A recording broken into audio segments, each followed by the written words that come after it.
आज फिर माँ और पापा में जोरदार झगड़ा हुआ था। विनू अपने कमरे में चुप सांसें रोके पड़ी थी। उसके समझ में ही नहीं आ रहा था कि आखिर दोनों इतना झगड़ा क्यों करते हैं। माँ हर तरह से अच्छी है, हम बच्चों पर ध्यान देती है, दादा दादी का ख्याल रखती है और खाना कितना स्वादिष्ट बनाती है, और पापा के हर काम को दिल लगाकर करती है। पापा भी हम भाई बहनों को कितना प्यार करते हैं, पास पड़ोस में सब उनकी इज्जत करते हैं। फिर ऐसी कौन सी बात है जो पापा मम्मी के साथ यह व्यवहार करते हैं। तभी पापा के चिल्लाने की आवाज़ आई, गवार कहीं की जाहिल अनपढ़। बस विनू ने जान लिया कि मम्मी के अनपढ़ होने के कारण पापा अपनी बेइज्जती समझते हैं। विनू ने तय कर लिया कि अब से वह मम्मी को पढ़ाएगी। सुबह होते ही मम्मी उसे उठाने आई तो विनू की नज़र माँ की आंखों पर गई, सूजी हुई आंखें।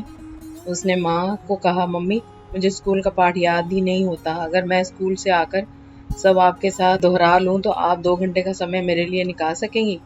मम्मी ने कहा, ज़रूर मेरी बिटिया, अच्छी पढ़ाई करे, इसके लिए अपनी बेटी की मदद ज़रूर करूँगी। अगले दिन से दोनों माँ बेटी ने कमर कस लिया। 4 क्लास की पढ़ाई तो 1 साल में पूरी हो गई।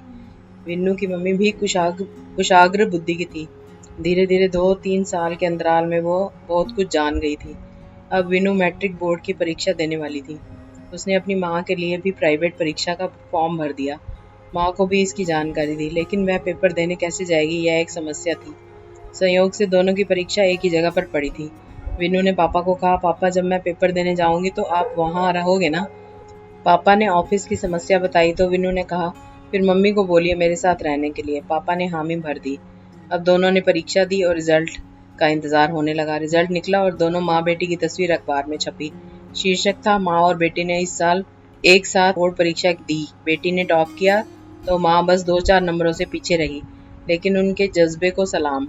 विन्नू के पापा को सभी पड़ोसी रिश्तेदारों की बधाइयाँ मिल रही थी कि उन्होंने इस उम्र में पत्नी को पढ़ाया। विन्नू बहुत खुश थी। उसकी मम्मी के सर से अनपढ़ होने की चादर हट गई थी। विन्नू के पापा ऊपर से प्रसन्न और अंदर से लज्जित थे।